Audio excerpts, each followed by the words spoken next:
Good morning, everybody. Today, me and my group will talk about global warming. What is global warming? What causes global warming? And how it's affecting our planet? As we know, global warming is a really dangerous problem that world suffering from it because it's affect in negative way. So, global warming, a gradual increase in the overall temperature of the earth. Mainly, it's a human caused. Human caused rise of the average temperature of the earth, limit system. Because of their activities, they produce greenhouse gases that accumulate in the atmosphere and cause the problem our planet faces today. Also, we have melt polar ice and change weather patterns throughout the world. And this is the most noticeable change because of this increase in temperature. The causes of global warming are the human activities are changing the natural greenhouse. The first cause is burning of fossil fuels to make electricity. So when we burn the fossil like coal, oil and gas to create electricity or power our cars, we release the carbon pollution into the atmosphere.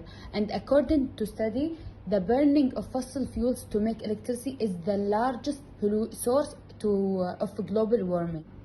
The second cause is coal burning power plants. Fossil fuel power plants produce environmental problems, including air emissions and climatic, which lead to increased global warming.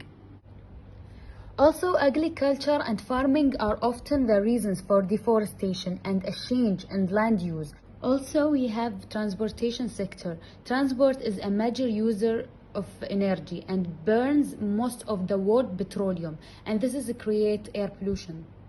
The last one, deforestation and tree clearing. When a tree are cut down and burned, their stored carbon is released into the air as carbon dioxide, and this is how deforestation are create the global warming. How it affect our planet? By increase in average temperature and temperature extremes, extremes weather events, ice melt, which lead to sea levels and ocean acidification. However, nowadays coronavirus affects global warming in a real positive way. By closing transportation and stop all activities, the air pollution rate decreased. This picture shows the air pollution in China and how it's changed. And according to some studies, they showed that ozone may close in the end of April. And this is good news to hear after 10 years of suffering. Global warming is the biggest threat to Earth. Impacts on animals. Many animals migrate due to changing temperatures, which causes them to leave the country they are currently in. When animals migrate around, they can die on their way, as this is caused by the changing temperatures, as well as food chains could get disturbed because animals will suffer to get enough food. Due to the change in temperatures, some countries will face droughts or storms, which causes a great change in habitats, and the new conditions will not be suitable for animals to survive in. Research shows that more than 700 mammals could get extinct due to global warming. Earth's temperature. Global warming affects mostly the South Pole and the North Pole, causing ice to melt, so areas around it become hotter, as well as melting water changes to floods into other continents, either changing the summer or winter temperatures. For example, in 2014, USA recorded the hottest summer and the coldest winter in history, which changed the conditions of the country. Impact on land and plants. On the other hand, global warming has a great effect on plants and lands because the acid rain changes the hydrological cycle related to evaporation. Eventually, photosynthesis of the plants will be affected too due to the increasing levels of carbon dioxide. Impact on oceans and marine life. One of the disastrous effects that we cannot imagine happening is the impact on oceans and marine lives. Due to the increasing sea levels that causes tsunamis and storms, people are forced to leave their homes.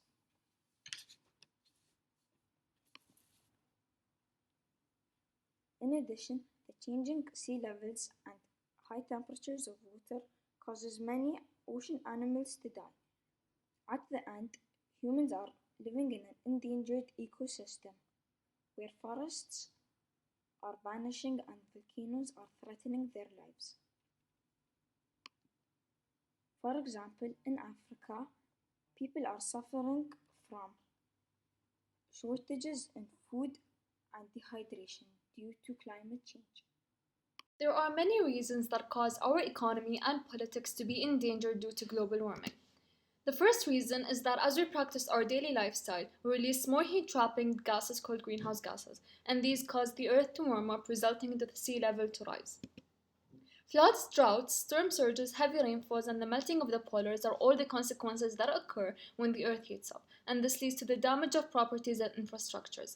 This is a very alerting problem to both the politics and the economy, as many habitats would be damaged, thus repairing costs would be very high, which may lead to a deficit for the government. Labor productivity is another factor that is affected by global warming. Farming is disturbed the more that the earth heats up. Heat stress is a climate-related health risk and it affects outdoor workers that are engaged in either agriculture or construction. High temperatures may lead to them not be able to work or work at a very reduced rate. Workers that are old have a lower resistance to high temperature, thus can lead to many of them quitting their jobs, causing a shortage in the workforce in these fields. This makes businesses unable to operate, resulting into a loss of revenue. Global warming is prone to also increase climate refugees. This is when people are forced to abandon their homes due to droughts, floodings, or other climate-related disasters. The poorer societies are at a greater risk of all of this, as their infrastructures are not as strong. Social disruption and civil unrest may occur due to the mass movement of people. Military intervention is also likely to occur along with other unintended consequences. There are two approaches that are required in order to deal with climate change: mitigation and adaptation. Mitigation is changing our lifestyle to help reduce the amount of greenhouse gases and carbon emissions released into the atmosphere. Example of this is using renewable energies. Adaptation, however, is managing the costs that have already arisen from global warming. One example of adapting is how Miami is spending about $400 to $500 million to raise the roads and streets that are frequently flooded. Adaptation is more costly to the government than mitigation, as repairing the damages after disastrous strikes require the government to rebuild everything all over again. Institutions that are also affected from global warming are businesses and financial markets. Extreme weathers can damage factories, supply chain operation, and transport. Climate instability may cause companies to increase their prices as some materials would be hard to obtain. Some products and services could also disappear from the market, such as equipment for coal mining or skiing in an area with no snow. There are many solutions that can help reduce global warming. The first solution is using renewable resources. Renewable energy is made using resources that never run out, such as sunlight, wind, tides, and so on, and these release less greenhouse gases and carbon emissions. One example of renewable energy is solar energy, and it is derived from the sun. No gas emissions is needed in the process of making it, and it never runs out as long as the sun is present. Wind power is another example, and it depends on the temperature of the earth. The second solution is switching to public transport. The less the traffic congestion there is, the better the air quality will be. People living in urban and suburban areas where congestion is high are often exposed to health issues such as difficulty in breathing. Lastly, recycling is another proposed solution to help diminish global warming. Recycling reduces the need to grow, harvest, or extract new materials from the earth, and this cuts all the harmful damages done to the earth. In addition, less energy would be needed to make new products from recycled materials than raw materials. This clearly shows that less carbon emissions would be obtained from making new products from recycled materials, and it also keeps methane releasing waste out of all the landfill sites. And thank you.